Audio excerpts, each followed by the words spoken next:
His estates at night, 2 days later.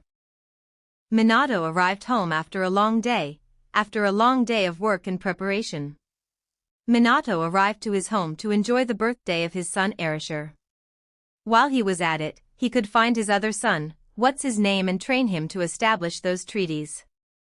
Maybe avoid burying his own child, whatever, never question another village no matter how bad it appears. Going through his living room, he finds two redheads in the kitchen. "Mama, am I doing good?" asked the younger one standing on a chair stirring a pot. "That's right, Aika-chan. Be careful or you might fall," said the older one. "Okay, I'll be careful," said Aika. Minato smiled at the sight of his daughter helping his wife, Kushina. "Aika. I'm home." Aika smiled and carefully got down from the chair. "Mama. Popway home," she yelled as she jumped into her father's arms. "Minato, how was work?"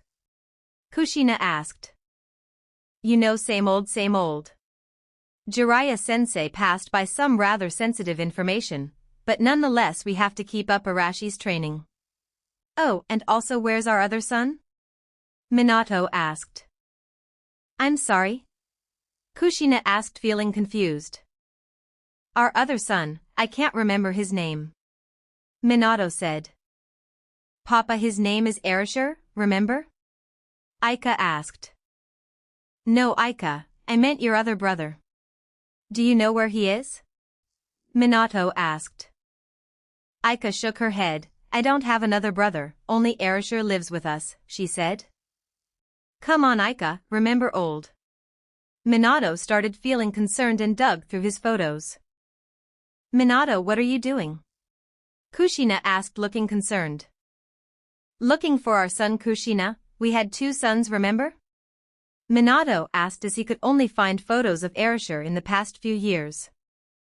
That's when Erasure arrived late as well. "I'm home," he yelled. "Oni-chan." Aika yelled, jumping into his arms. "Aika-chan. How's my favorite sister?" he asked. "Good, but Papa isn't. He's looking for someone we don't know," she said. "Hey Tu-san, what's got you up? Civilians shitting on your paperwork?" he asked. "Erasure language." Kushina yelled, hitting him over the head. Minato looked at Erasure with wide eyes. "Erasure. Where's your brother? Was he with you at the academy?" he asked frantically. "Tu-san, you sent him away, remember?" "That's what you told me," Erasure said, looking confused. "What? Where?" Minato asked. "I don't know, you said he was off training by himself or something. You said you didn't have time to train him and he's been gone for a while. So I assumed you sent him on a training trip," Erasure explained. No, I didn't. Are you sure he wasn't with you at the academy?" Minato asked, going back to looking at the pictures. "No, Tu-san, he's probably on that training trip you sent him on," Erasure said, excusing himself. "Wait, Arashi-kun, since when do you have a brother?" Kushina asked as if she was Aika's age for some reason. Erasure looked at her as if her brain popped like a balloon. "Kao-san, when you give birth to 2 boys, both consider the other one to be their brother. The same is said with Aika," he explained. "But Kao-san, I don't want to explain the birds and the bees in front of Aika," Erasure said, feeling annoyed. "I didn't know I had another Oni-chan. When is he coming home?" Aika asked excitedly. "I don't." "Minato, did you find any photos?" Kushina asked nervously. "Nothing, check the photo album," he suggested. Before Kushina could look through it, Kakashi made his appearance with a present in hand. "Yo," he said lazily. "Kakashi, where's my son?" Minato asked frantically. "Did you not see Erasure walk in?" Kakashi asked as if Minato was on happy pills. "No, my other son, what's his name?" Minato asked. "You don't know the name of your other son?" Kakashi asked with a wide eye. "I can't remember." "Have you seen him?" Minato asked. Erasure told me you sent him on a training trip or something, so I assumed you sent him with Jiraiya-sama or one of our other shinobi. Kakashi answered. No. No, I did not. Didn't you see him at the academy? Minato asked. I saw Erasure talking with his friends. I did overhear him talking about his excitement about being the next Toad Sage. Kakashi said with an eye smile. Minato didn't have time to respond as he could hear knocking on the door. He switched from scared to terrified as he remembered he had Arashi's party today. Hopefully Kushina had the cake and everything else ready. All he could do for now was greet the guests. A little while later, after carefully going through and greeting the guests, Minato snuck into another room to speak with Kushina, who was on the ground in tears. He's gone, Minato. Our other baby boy isn't with us, she said, sobbing. Kushina, what are you talking about? Minato asked, kneeling beside her. Minato, there's no photo of him until 8 years ago. Erasure did have a twin and I can't even remember his name. Kushina said in between sobs. Minato took the album and dug through all the photos and couldn't find a single name other than Erasure.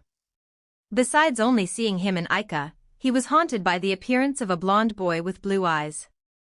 His happiness quickly turned into depression and thus faded away like a ghost. Minato had no idea who this child was. Then suddenly a light bulb appeared in his head. Kushina, I think I remember something about his name. Minato said. What is it? Kushina asked. I remembered one night when we learned you were pregnant, we thought you were only giving birth to one child. That's when Jiraiya-sensei introduced me to one of his earliest books. That book is where I got his name. Minato said, only to receive a punch to the face, making him crash into the wall. Minato, I swear I'm going to castrate you if you named one of my children from a perverted novel, she said, fighting back her sobs. Let me at least figure out his name and which book it was. Sensei didn't start writing his books until just before your pregnancy, so he didn't time to publish them, he said, hoping he was right, having no idea on the timeline of Jiraiya's book releases. You better be right, she said, walking out to wash her face before anyone could see how much of a mess she was. That led to Minato looking around until he set his eyes on one of his guests. He found none other than the god of shinobi and professor himself, Hiruzen Sarutobi. Approaching his predecessor, Sarutobi smiled at the sight. Minato, my boy, how are you? He asked.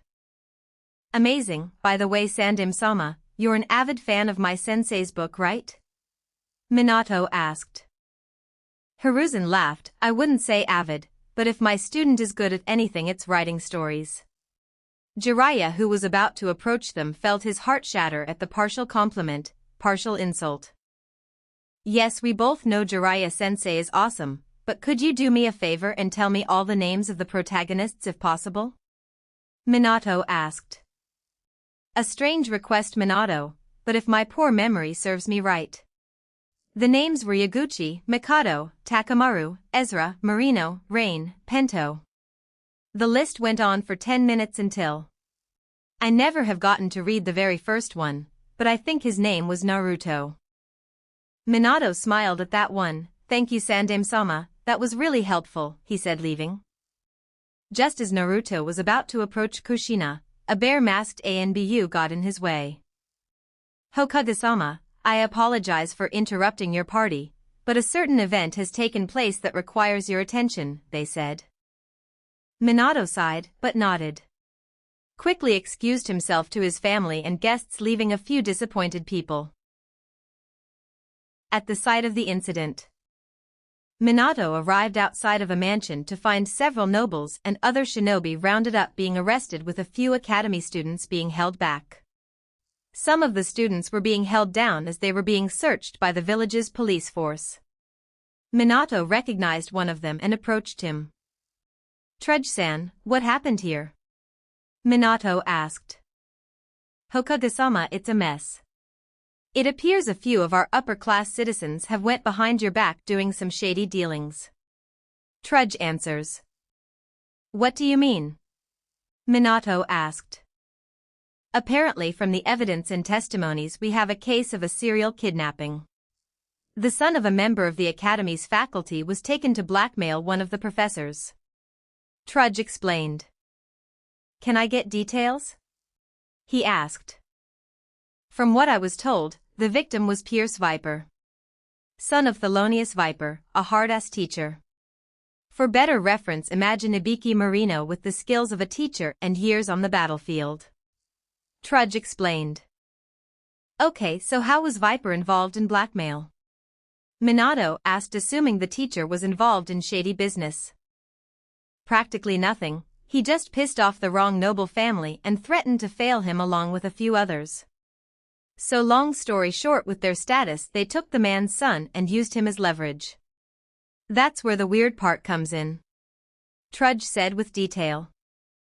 What happened? I see the arrests, but knowing the nobles they should have gotten away with it. Minato said. Trudge nodded. Yeah, I don't have too many details yet, but one thing for sure. Viper was dragged into using desperate measures. We couldn't get the face of the perp who drew the noble families out, but we do have a mystery on our hands. Itsuki, show him the Hokage the sketches. Trudge ordered. A blonde woman arrived with her sketch pad. Minato looked over the first one and had wide eyes. It was of a purple knight with a heavy sword. This was the same figure that was seen attacking Uchiha while he was massacring his clan. There wasn't even a trace of where this person went, and they're back at it again. Trudge, tell me you have a lead on this one, he said, pointing to the sketch. That's the weird part, Hokage-sama, it's not an ordinary person. Witnesses and the victim say that person was summoned along with a few others. Trudge answered. Minato went over the sketches and found a winged skeleton breathing fire. A two-headed creature with wings and horns. A warrior in green with a sword, and finally a blue dragon. Minato knew a headache was coming on. Hokage-sama, the council has requested your presence, said an approaching ANBU. Minato sighed and disappeared in a yellow flash to the meeting. Something was going on and he didn't like it. The previous night, Thelonious Viper sat in a coffee looking over his ransom note. Some petty noble civilian family took his son Pierce. Along with it, a photo of the poor boy underground with a cage covering the entrance like he was an animal. The bastards were going to keep him until the graduation year of their children. They wanted their brats to graduate with the highest honors and have their past aggressions dropped. Just great. First he has to deal with the Hokage's brat, now he has kidnappers he can't catch because of their status. Sighing, he put the note away and gripped his head, feeling a headache. His own child's life was on the line, but he can't let a family of criminals get away with it. It wasn't a matter of pride or some sort of rule, but rather a question of morality. That's when he heard the clicking of a woman's heels nearby. He saw a woman with long blonde hair, red lipstick, and a purple outfit revealing her legs and belly. However, what caught his attention was the fact that she chose to sit down in the table right behind him when the whole shop was practically empty aside from an elderly couple in the corner and the cashier. Thelonious Viper? The woman asked. Who's asking? He responded. My name isn't important, but your son is to you. From what I've been told, you can't reach him without facing consequences from the upper class. She explained. How do you know that? Viper asked in a whisper, hiding his rage. The woman smirked, not like he could see it. I wish I had a father like you. I was alone in the streets one day, bloody, beaten, and almost locked away for good. She explained. What does your childhood have to do with me? He asked, turning to face her. The woman didn't bother meeting his gaze. Nothing really, just walking down memory lane. However, I wouldn't suggest we talk face to face. I'm a bad girl and good guys like you shouldn't be seen talking to bad girls like me. So unless you want to look as bad, I suggest keeping your eyes off me. She explained. Viper reluctantly went back to staring at his coffee. Well then, what do you want? He asked. Not the matter of what I want, but who wants to help you? Someone's been keeping up with the internal affairs of the village. She pauses, taking a long sip of her drink, and I can tell you it isn't the Hokage. He could never keep up, she added. Viper quickly took another glimpse at her and noticed a strange ring on her right hand. It was big and had a large emerald, and this woman looked too ordinary to afford it. Unless she had a rich husband or family, she must have her own ways to make money. Internal affairs? The mob, maybe? Viper suggested. Oh hush, I wouldn't say things so loud if I were you. See no evil, speak no evil, she replied. So what do they want with me? Viper asked. Nothing much, the big man upstairs wants to help you. No questions asked and no favor to be returned, she said, slipping a folder to his side. Opening the folder, Viper found several photos of the same genins he was failing and threatening to expel, carrying a large burlap sack. The genin were laughing and taking it to a large mansion in the upper-class part of the village. This was pretty good evidence to use. I get what you're thinking and know you can't keep it, she spoke up. Why not? He asked, gritting his teeth. Trust me, Teach, they'll find a way around it, claiming you took those photos to frame them. Damn civilian council is looking out for themselves and not the civilians like us who are starving, she explained. Viper was annoyed. Then what can I do? He asked. The woman smiled. That's where the enforcer comes in, she said. Enforcer? Listen here, ma'am, I don't need help from the Yakuza. I can handle this on my own, Viper said, returning the folder. That's where you're wrong, Viper. You can only do so much, so that's why His Majesty, as he liked to call himself, can't turn a blind eye. So you better keep an eye out for him, she said. Viper had enough. He paid his bill and went to leave. I don't need help from criminals, he said, leaving with a huff. The girl waited a couple minutes before being enveloped in smoke, revealing a younger girl. The girl sighed and went up to the cashier. More, please, she said. All right, but then you should be heading back to the orphanage. My Joey was in here looking for you. You should hurry, you shouldn't keep your boyfriend waiting, the cashier said, getting another coffee. My blushed, I'm 3 years older than him, she yelled, making the cashier and elderly couple laugh. Ah, young love, said one of them. Mai took her coffee and left in a huff. Next day, while the students were training outside, Viper stayed inside grading sheets. Then suddenly the room got darker as the windows were covered by a sort of darkness.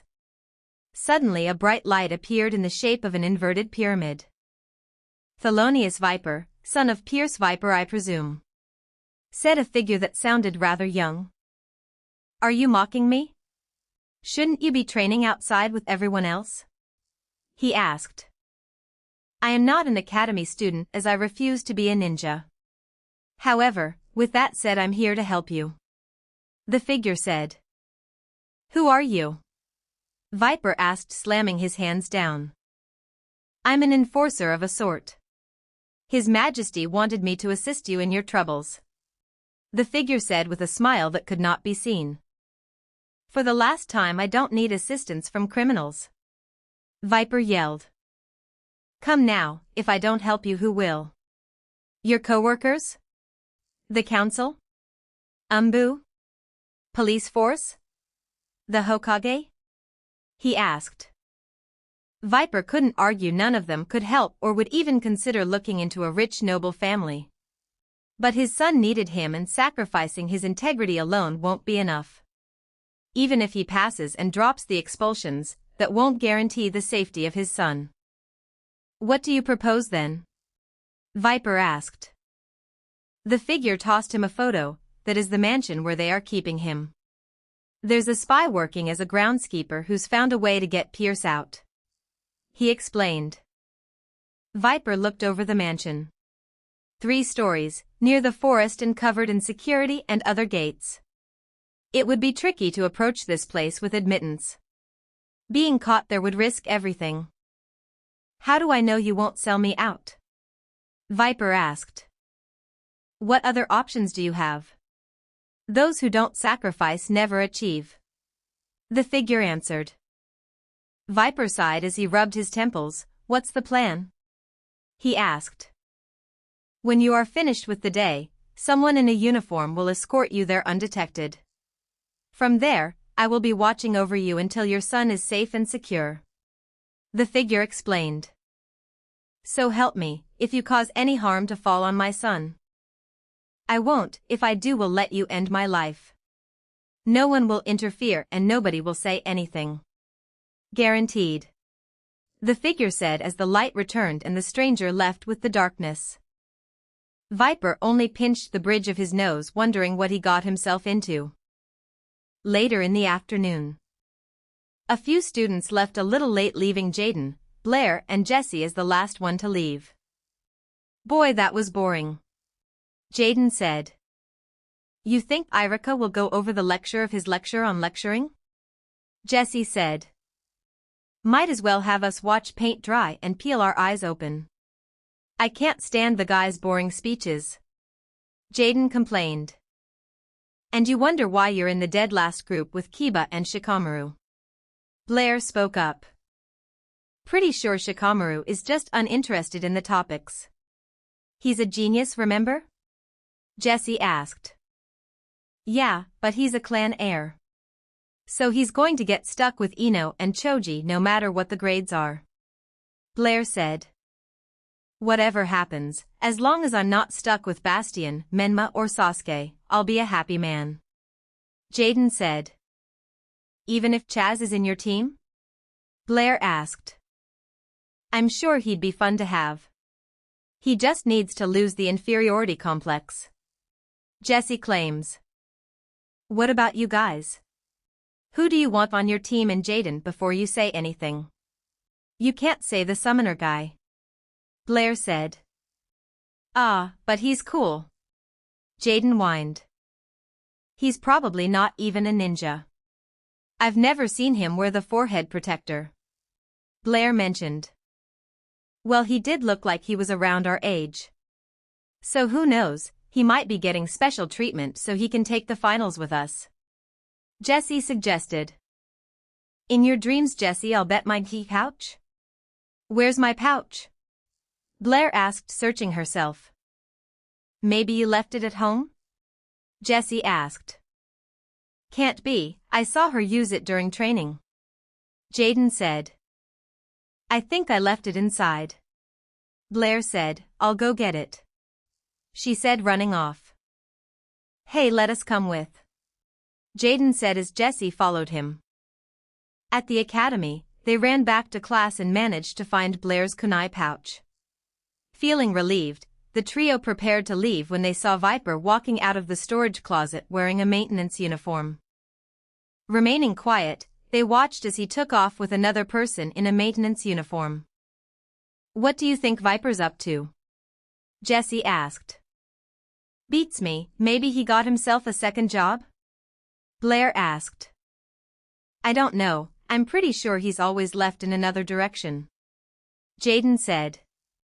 Well, whatever it is, we should leave him to it. Otherwise we might get in trouble. Blair suggested. I don't know, maybe we should follow him. Jaden said. Are you serious? Blair asked. Her question went unanswered as her two friends quietly followed their teacher. Blair sighed and followed her teacher as well, hoping to keep her friends from getting suspended. The mansion. The three academy students found themselves outside the mansion gates of some noble family.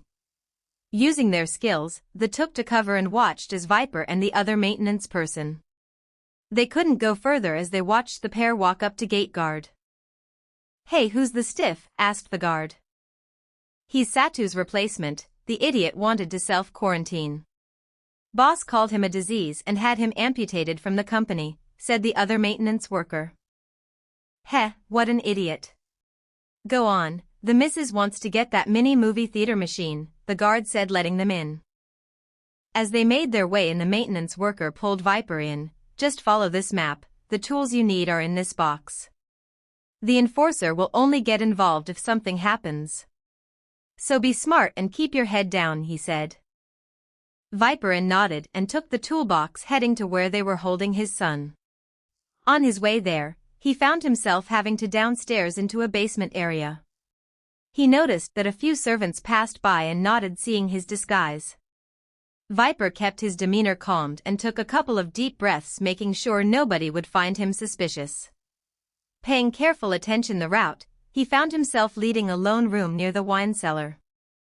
Grabbing the handle, he quickly tried to turn it to no avail. Pushing it and hitting it a few times, Viper was ready to break it down.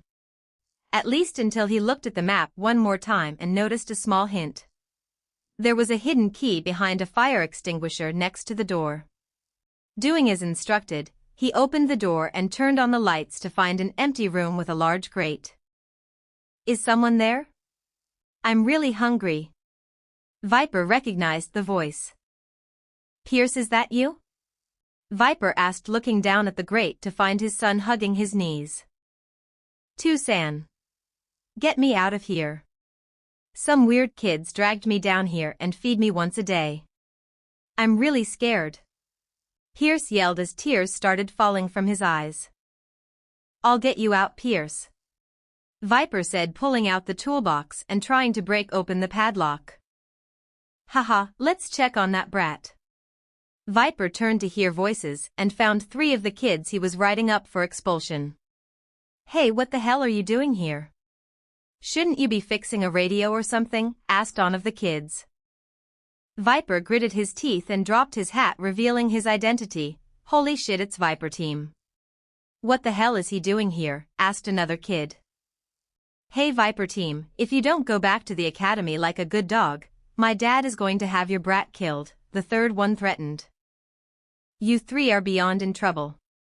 Once I save my son, you 3 won't see the light of day. Viper threatened. You wish. Besides, who's going to believe the crippled old man by the side of the road? Guards, yelled the noble kid. That's when a voice walking down the hall was heard. Your private security force composed of corrupt shinobi have been taken care of, said an elder man in fine clothing. What the hell is your butler talking about? Asked one of the kids. I see you don't understand, I'm actually not a butler. I'm a member of a local group of businessmen from the red light district, the butler said, pushing up his glasses. Nice try, but they're on their way right now, the noble kid said as his friends laughed. Their laughter was cut short as they could hear shaking upstairs. It seems the enforcer has made his presence known, the fake butler said, smirking. Allow me to assist you, Viper-san, he said, approaching the instructor and ripping open the grate. Hey, leave that kid in there. If you don't, I'll. Guh, the noble was sent flying with a skull-cracking kick to the head. How annoying, these past 3 years did a number on my mental health. I'm glad it will be over once His Majesty reassigns me, the fake butler said, wiping away sweat with a handkerchief. Shit, let's get out of here, said one of the other kids with his accomplice nodding in agreement. Just who is the enforcer? Viper asked as they set down a rope for Pierce to climb up with. That's a secret for another time, my friend, the fake butler answered. Earlier with Naruto. Naruto stood watching the mansion in a nearby safe house. Looking away, he saw the new clothes on his bed. A black outfit composed of a skin-tight shirt, pants and coat along with a strange mask. Imagine Atticus' night shroud outfit. Akhenaten pointed out the danger of him revealing himself as a summoner, especially now that more people are aware of the crime lord of the red light district. It wouldn't be much longer now that he hasn't been as conservative when summoning his monsters anymore. Heck, 3 kids saw his summons, and the same 3 saw him a couple of days ago doing it again. Are you feeling nervous, my lord? Naruto turned to see Akhenaten coming out of the shadows. Not really, just getting used to the idea of a disguise. It never really suited me to change appearance. Naruto responded. I understand that change can feel unpleasant. However, imagine the dangers that come when people go after you. Specifically the people they will go after to get to you. Would you really put the lives of those such as the orphans or your friends? Akhenaten asked. No, and besides you're right. It will only be time until Minato demands a full-scale investigation into finding His Majesty's identity. A rogue summoner would be on top of that list as well. Naruto responded. Then might I consider changing your hair while you're at it? Blonde is a color that will stick out the most. Akhenaten suggested. Naruto nodded and used his henge to change his hair to black and his eyes to green to shuffle up his appearance since the eye holes on his mask could only cover so much. I'm ready, he said as he left his room. I'll be watching you from a distance, young master. Akhenaten said, disappearing. Outside. Naruto saw several of the ANBU he was told about. The private security force that worked for the noble family. The ones enjoying using their status as shinobi to earn respect and earn extra cash for a few small favors in return. Shaking his head, he took a step off the ledge of the building as he slammed a card onto his Dank. Curse of Dragon, he yelled, summoning the skeleton of a dragon. What the hell is that? Asked one of the ANBU. It doesn't matter, it's probably attacking the mansion. We need to kill it, said the captain, drawing his tanto. Naruto saw this and ordered his dragon to open fire on them, to which the ANBU blocked with an earth wall. Flying over them, Naruto dropped down and took a taijutsu stance. Is that a kid? Asked one of them. Get rid of him, he must be working with a summoner, ordered the captain. Right, said another as they all drew their blades. Naruto recalled his dragon and drew another card as he avoided several sword slashes. Slamming his card down, he kicked one of them back to give him room to summon. Buster Blader. Naruto yelled as a tall knight stood tall by his side. Let's take them together. The knight nodded and engaged the ANBU while Naruto took on the captain. You're pretty ballsy for a kid. What are you, 9 years old? The captain asked. Naruto ignored him and drew a blade of his own. The two exchanged strikes, but the captain gained the upper hand quickly with more experienced speed. Picking up the slack, Naruto blocked all his attacks and landed a small cut on his chest armor. Knowing it wasn't enough, he kept his strikes up until the captain slapped away his blade and kicked him into the ground. See you in hell, kid, said the captain as he was about to stab him in the chest. Naruto gasped until a blade came through the captain's chest, making him collapse. Blinking a few times, he saw Akhenaten, who offered to lift him up. Accepting the offer, Naruto was rewarded with a small scowl. Be more cautious next time, young master. Clearly I have my work cut out once I begin training you. Akhenaten said before he disappeared again. He's right. I was reckless and wasn't ready for a high-level shinobi yet. Naruto thought as he saw Buster Blader finish off the ANBU. Recalling his monster, Naruto ran to the mansion, knowing more security was on their way along with the guards inside. Drawing one more card and slamming it down, Naruto jumped high into the air. Winged guardian of the fortress, that's when a blue dragon appeared and he landed on its back. Take me over the gates. I need to help a client of mine, he said, getting a nod from the dragon. Flying over the gate, he caught the attention of the gate guard, who started scrambling everyone through his earpiece. A couple minutes later he found several of them all over the place throwing kunai and shurikens with a few low-ranking fire jutsus. Some of these security guards were most likely retired or former shinobi. Now was not the time to be arrogant and reckless. He can't have Akhenaten save him every time he was in trouble. Putting that thought aside, he had the winged dragon lower itself and start dashing at the guards. Adjusting to the speed and timing, Naruto jumped off with his blade in hand.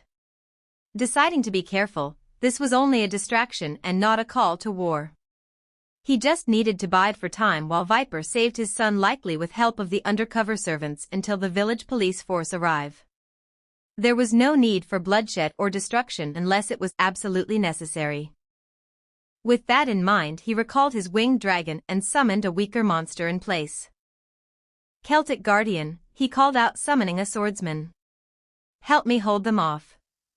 We just need to keep this place busy until the police force arrives. The warrior nodded and proceeded to engage the security guards. Naruto raised his blade and started putting all of them on their toes, blocking strikes and kicking their feet from under them. Naruto kept his senses up as former shinobi tried to burn him with a few fire jutsus.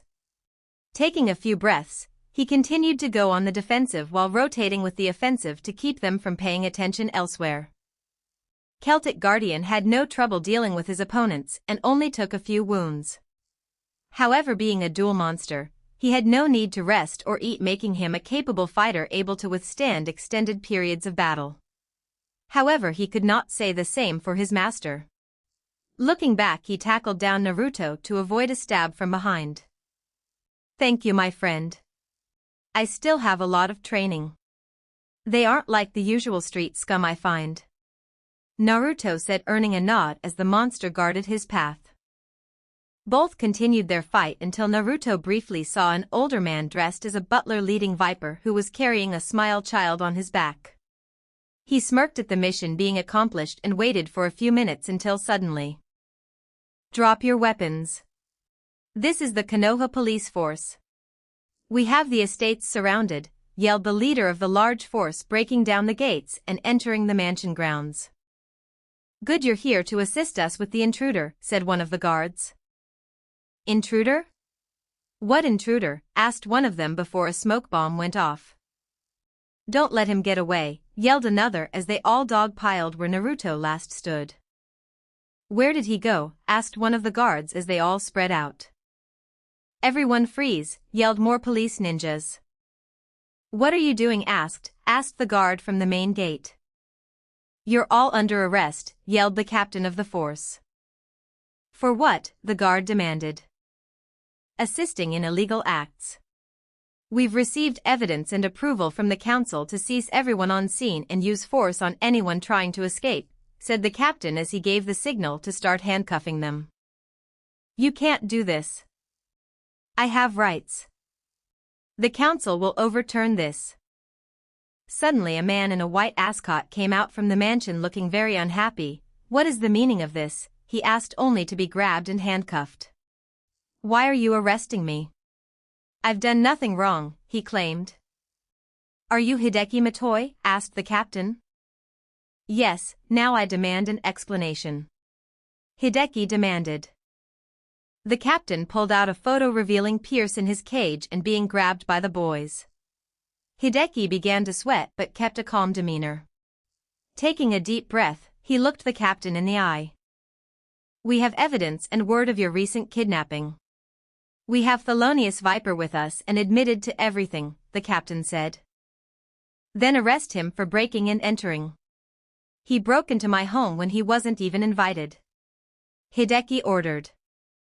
Can't do that, he had a right to help his son. You, however, are being stripped of your rights. We also caught on to you and your associates' businesses and found acts of blackmail against several leading figureheads. There's no way out of this one, the captain said. You can't do this. The Matoi family have been here since the Sandaime took office, he yelled. I don't care, you're just another plague. Now we got 3 less of them. Take him away, boys, the captain said. You'll regret the day you crossed Hideki Matoi. Do you hear me? You'll regret it. Hideki yelled as he was dragged away along with many other people, including guards, servants, and even his own son and friends who tried to resist arrest. The captain was about to pull out his notepad when he heard screeching. Jumping at the sound, he saw Curse of Dragon taking flight and circling around before taking off into the night as the sun had already set. It was too late to do anything as it was too far. One thing was for sure, that creature was too abnormal to exist and would have to be looked into pronto. Then there's this family business. Corruption, blackmail, possible illegal dealings, and now kidnapping. This is too big of a scandal for the public to know. The captain then thought it would be best to have someone call for the Yondaime and tell him about today. Present time, council meeting. Who called this meeting? Minato asked. We did. It appears a member of our society has been unjustly arrested, said a member of the civilian council. Yes, apparently the head of the Matoy family was arrested on grounds of kidnapping along with a few other falsified crimes. Koharu spoke up, earning nods from the civilians. We demand his release immediately, yelled another civilian. That demand cannot be answered. Everyone turned to main ANBU commander, Phoenix. Why not Phoenix? Minato asked. Because due to mysterious evidence turning up. It appears that the head of the Matoy family and a couple of others worked in the kidnapping of the child of Thelonious Viper, an instructor at the academy, because he was threatening to expel and fail several civilian clan students. We received word he was able to recover his son and several servants were able to testify. Phoenix explained. Liar. Those servants are using this as an attempt to steal their money, yelled one of the civilians. That's where you're wrong again. A Yamanaka was there to confirm everything along with digging up more evidence. It appears the Matoy family has been getting themselves into shading dealings along with a few others. We also have the Moroni and Shinya families under investigation. Their children, however, will get to experience their first interrogation along with incarceration before ever becoming shinobi. Phoenix continued. The whole civilian side erupted as Minato and the Ninja Council went through everything again. There was no doubt the noble families were in cahoots with several criminal rings.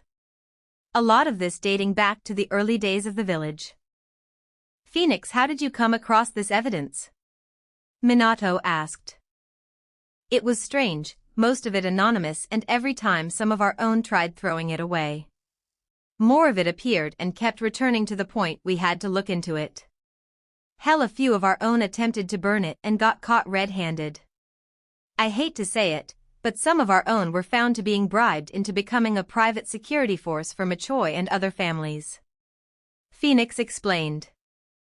I want every one of our ANBU who've accepted bribes be taken to Ibiki and Enko and make sure those academy students get the absolute worst. Minato ordered. Minato, perhaps this was just a misunderstanding. Maybe a prank gone wrong. Koharu suggested. You wouldn't understand that, Councilwoman Koharu, you've never had children. So unless you are head of this investigation, I suggest you refrain from interfering in criminal matters. Clearly a few civilians have gotten too greedy with their authority. Minato shot back, giving a disgusted look to the civilians. The civilians were all silenced before they could speak their minds when the yondaime started leaking his own ki. Putting that aside, Danzo spoke up, and not in defense of the civilians like you would think. Instead, he gave that scary smirk that meant trouble. Hokage-sama, if I may, I heard rumors of an attacker on the Matoy mansion grounds. Their reasons unknown, but rumor has it they were able to summon warriors and other creatures. Danzo said. Minato sighed. Yes, that's what one of the arresting officers told me, he said, confirming the cripple's suspicions. Knowing that, do you have any confirmation as to who this person was? Danzo asked. Minato looked at Phoenix. There was a report, but other than the attacker supposedly being an inexperienced child, there are no other leads, and Thelonious Viper has no clue as to who this attacker was, let alone be aware of who sent him or if he was associated with anyone, he answered. No clues of any kind? Minato asked, getting a headshake. However, there was a strange letter, and despite our best efforts, nobody is able to discover its origins. Phoenix said, pulling out an envelope. Hand it over. Minato ordered as Phoenix tossed it over. To the Konoha government. The arrogance of your civilians is disgusting and appalling. Clearly you allow them to run around like they are gods and monarchs, believing they are above the law. Clearly it will take the likes of one such as myself, the ones you call criminals, to take charge. As we bring change, I have to sadly admit that you still have the power to enforce the law. With that said, I hope this evidence finds you and you do not burn it for a small handout like many of your comrades have. It is disgusting to know that children can only go to sleep soundly believing the government in which they trust are keeping them safe. In reality, they are being protected by the likes of criminals. Putting that aside, all I can say is you need to do your job and do it well for once in your life. Signed, His Majesty of the Red Light District. P.S. Do not try to find my summoner. He may be an enforcer, but unlike you I treat him with some humanity. Who is this joker? Hamura demanded. He must be brought to justice. Koharu added. Who's His Majesty? Minato asked. I believe I can answer that. Everyone turned to Jiraiya, who jumped in through a window. What do you know about this person, Jiraiya-sensei? Minato asked. Jiraiya sighed. Supposedly, that's the nickname for a local leader among the criminals inside the village. His Majesty runs the Yakuza, trades and everything. None of my spies have any info on who this guy is or even evidence that it's actually a man, he explained. Then why don't you try harder? Clearly some youngster is trying to make a fool out of us. Danzo stated. I can't. No one's been able to find out who this person is, and all my spies either turn coat, quit out of fear or disappear. Hell, even most places in the Red Light District deny me service and ask me to leave. Jiraiya answered. Then threaten them. Danzo commanded. Oh, believe me, I tried, and all I got was a bunch of wannabe lawyers with enough dirt to put my name in the same pile of as Orochimaru. Jiraiya replied. Sensei, how long has this been going on? Minato asked. Over 2 years. Suddenly the Red Light District has been stirring trouble for most shinobi and a good portion of the police force. Then I hear most of the economy is there too and untouched by the council. Jiraiya continued. I'm sure we can talk this out with the local syndicate and rings. The Matoys did something similar a while back, and look at them now. I was piling up my own information on the Matoy for you, Minato, then all of a sudden these guys beat me to it. There's practically enough dirt on those bastards worth an execution. Jiraiya claimed. Wrong, because Hideki is a noble man of the people and others should beg just to kiss his feet, yelled a civilian. Sounds like you want to join him for the chopping block. Jiraiya said. Don't patronize me, Sannin, said the same civilian. Clearly one of our own is threatening an important member of village security. Perhaps you would like a meeting with Ibiki yourself, councilman? Minato asked. Is that a threat, Hokage? The civilian asked, narrowing his eyes. Clearly not. ANBU send him to TNI. Minato ordered, making the masked shinobi drag away the resistant councilman while the other civilians kept their mouths shut for once. We're getting off topic. What do we do about the summoner? Danzo asked. That's right. If the rumors are true, a rogue summoner is on the loose and is willingly working with the likes of criminals. I suggest we keep a lookout and have him captured quietly as to avoid grabbing any unnecessary attention from the crime syndicates. Minato said. Everyone agreed to the plan, not knowing Danzo's thoughts. From the sound of things, the summoner was a child lacking experience. Clearly, with proper conditioning, he would serve him instead in his road to power and taking the title he deserves from Minato. Only time would tell. Minato, however, flashed back home, knowing he had to worry about his son's party then work on finding out what happened to his other son. A few days later. The academy was hustling and bustling, however 3 of the students in class were talking about a certain event a few days ago. Did you guys remember what we saw back at Matoy's mansion? Jaden asked. Yeah, that definitely had to be the same guy. There's no way more than one person can have the same unique summons. Jesse agreed. Guys, is it even a good idea to follow him anymore? I mean, he did attack a mansion and all its security guards along with those ANBU. Blair suggested. Well, that's true, but what about the ninja police force? Sure, the guy took off, but the police started arresting everyone, including that Matoy kid. Jesse countered. Yeah, but who knows what possesses him to fight? Blair said. Well, we won't know until he starts showing himself more. Jaden said optimistically. Blair sighed. Whatever, she said as Viper entered the class, interrupting Irika's class. Professor Viper, shouldn't you be filling out paperwork? Irika asked. Shouldn't you be pulling on manhood to an encyclopedia on chakra? Viper shot back, causing a giant stir of laughter. Regardless, Irika, I'm very sure these kids would have made special jounin listening to your lectures. You've been paying too much attention on chakra theory rather than function. Regardless, I have an important announcement for the class, he said. All right, class, Professor Viper has an important announcement, Irika said, moving away from the front. Viper cleared his throat, speaking up. As you all know, 3 of your fellow classmates are no longer with you. The reason, they've all been incarcerated and will no longer be attending the academy. For now, I am not allowed to disclose the reason of their incarceration or anything related to their family, he explained. However, another thing he wasn't allowed to mention was the summoner.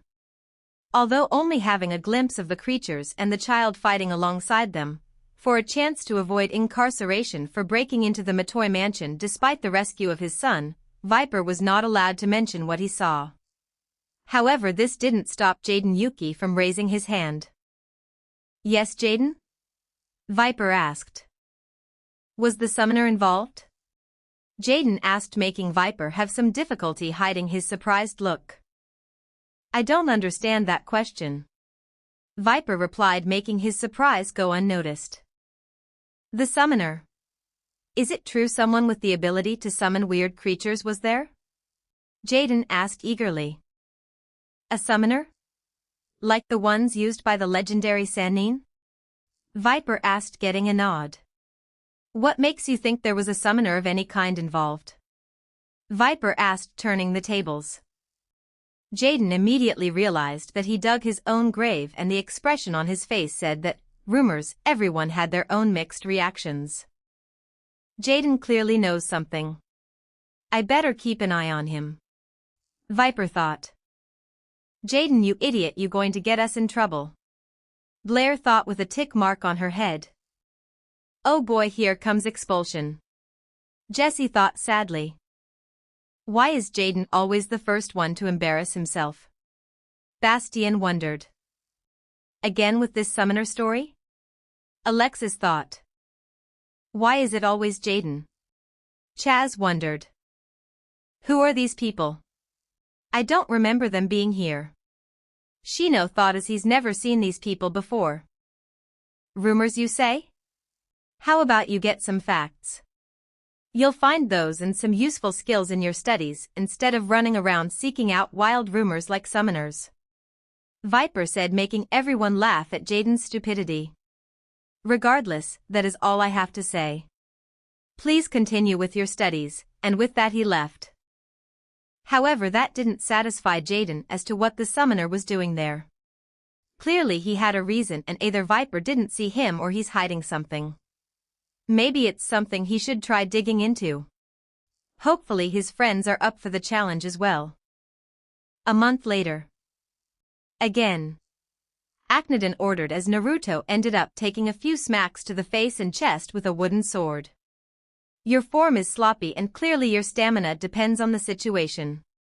Although you can handle running and swimming for extended periods of time at impressive speeds, your stamina during fighting requires much more work, he explained, looking at his exhausted student. I can keep going, Naruto said as he blocked more strikes and finally landed a hit on Akhenaten's shoulder, only to rapidly block more strikes until wooden sword was smacked out of his hand. Perhaps a break is in order, not even my own son pushed himself this far. At the very least your endurance is good and can handle extreme situations, Akhenaten complimented. Thank you, teacher, but I will have to improve myself. Evil waits for no one. It's not like my opposition will suddenly decide to wait for a certain amount of time, giving me a chance to improve in order to defeat them, Naruto explained.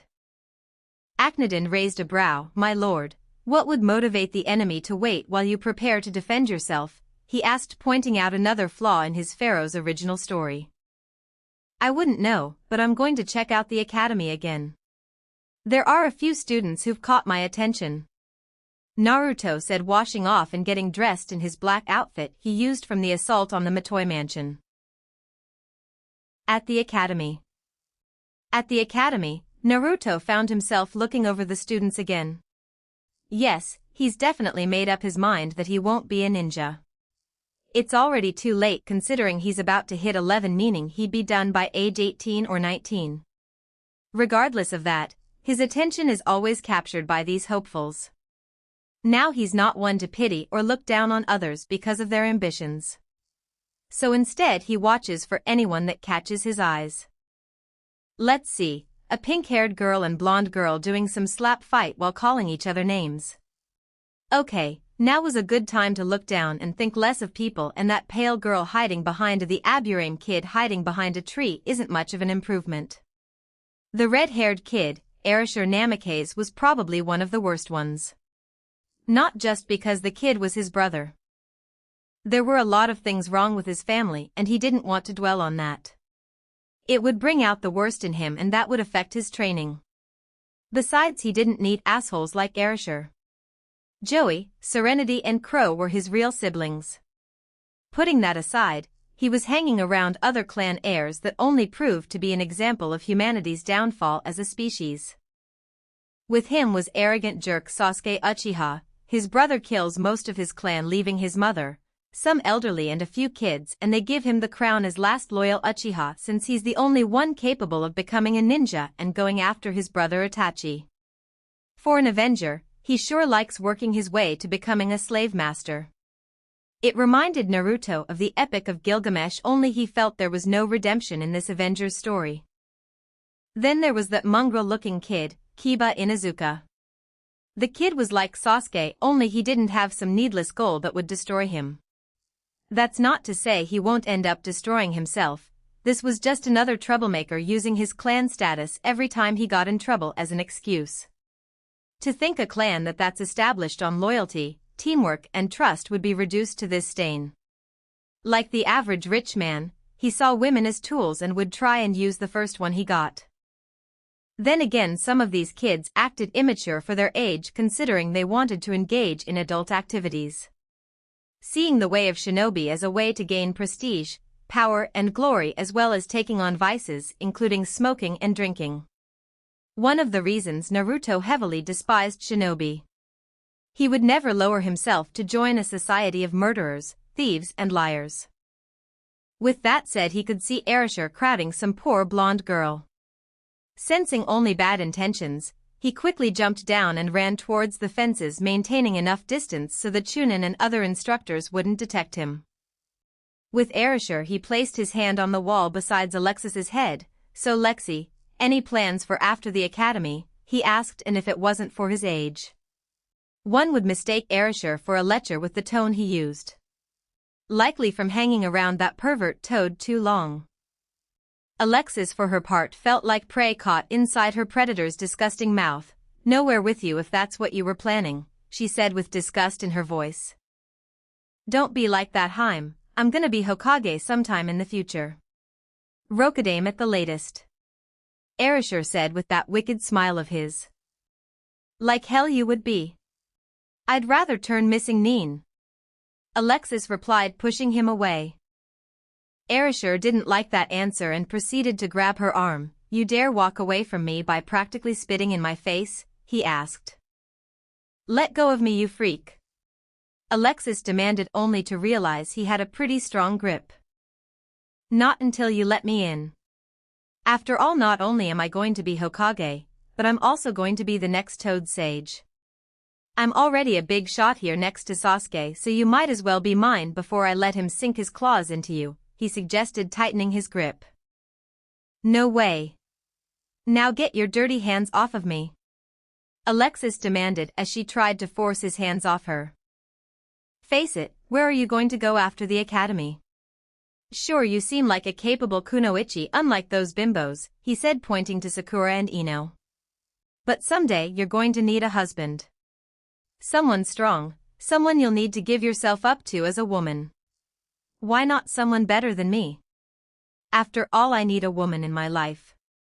You can be my very first one, he said, internally salivating. More than one? What the hell are you talking about? Alexis asked, feeling violated. You see, my mother stopped being fertile after we had my Naruto Ika-chan, leaving me as the sole male of the family since my loser brother left on his training trip or whatever. Even if he was here, he didn't unlock my mother's chakra chains like I did and won't inherit the Hiraishin like I will. He's just a loser like those people you hang out with. Meaning I get to take as many as women as I like. Erasure explained, making her shiver. Too bad, I'm going to have to cancel your plans because I'm not joining your sick and twisted harem. Alexis said, kicking him in the baby maker, secretly hoping no babies to come out of there. You bitch! Erasure yelled, quickly getting up and throwing a punch only for Jaden to jump in and take the hit instead. Jaden! Alexis panicked and kneeled by his side. Run, Alexis, will deal with this creep. It's about time someone put him in his place. Jaden said, getting up and covering her as Jessie and Chaz ran by his side. Hey Erasure, the redhead turned to see Sasuke and Kiba walking by. You need our help with these losers? Kiba asked. Erasure smirked and started cracking his knuckles. No, I can handle retrieving what's mine on my own, he said, earning nods. The two clan heirs sat back and watched what they thought was entertaining. Chaz ran in first, throwing a few punches and kicks only for his leg to be caught making his fall, while Jessie tried to drop kick him only to miss and fall. Jaden quickly rushed only for Erasure to spin and toss him against the ground. Chaz seized his chance, jumped on Erasure, knocking him on the ground only to take several elbow jabs to the face.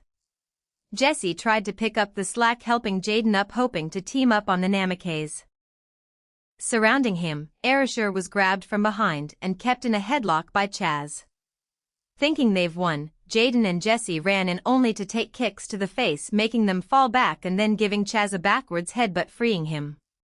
Turning around, Erasure grabbed Chaz by his shirt and started punching him in the chest several times before tossing him down. Looking around, he could see Jessie trying to stand up only to fall, Jaden clutching his facial bruises and Chaz clutching his chest. Blair and Bastian also ran in to help Chaz and the others up. Alexis, shocked by this, didn't have time to run as Erasure grabbed her arm, dragging her.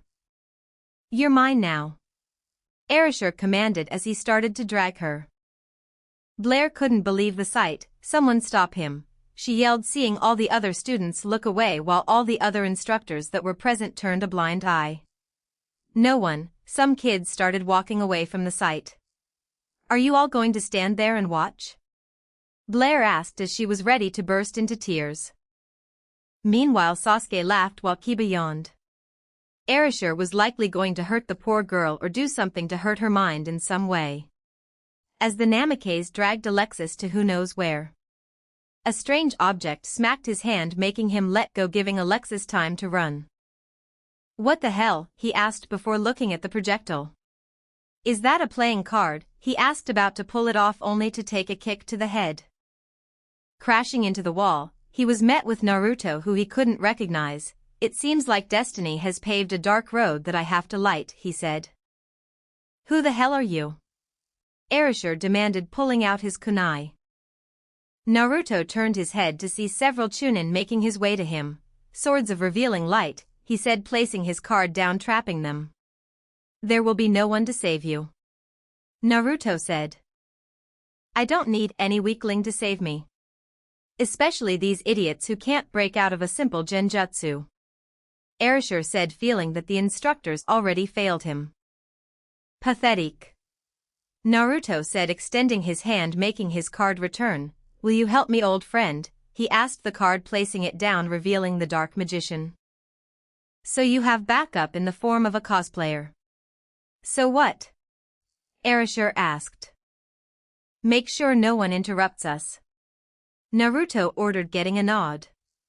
Looking back at his biological brother, Naruto stretched his arms ready for Erasure to strike first. Your move, it's time to duel, he said. All the kids surrounded the pair, unaware of how of the power Naruto holds. For the heart of the cards will always help him in battle so long as he does not lose his way.